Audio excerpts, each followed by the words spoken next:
Scripture consistently treats opportunity not as blessing, but as examination. See, access reveals allegiance, and proximity exposes priority.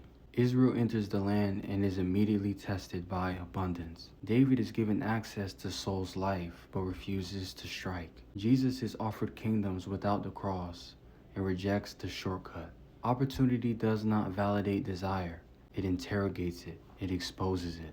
Open doors in Scripture are not endorsements, but they are scales. They measure whether power will be submitted or seized, whether timing will be trusted or manipulated, whether obedience will endure when the reward is within reach. In other words, will you glorify God or glorify yourself? Will you choose God or will you choose yourself? This is why Scripture never tells us to follow opportunities blindly, but it tells us to follow God.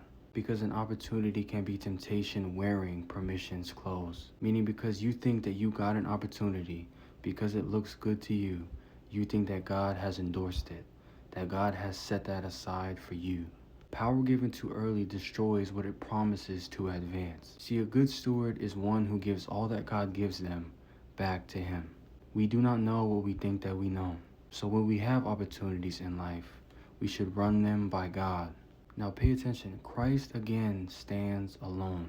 See, he was offered authority without suffering, yet he refuses. He was offered rule without obedience, but he declines. He proves that legitimacy comes from submission and not from access. Opportunity reveals who rules you before God trusts you with weight.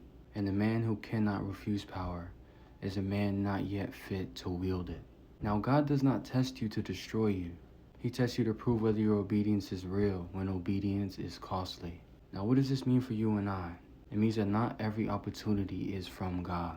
And not everything that looks good to you is good for you.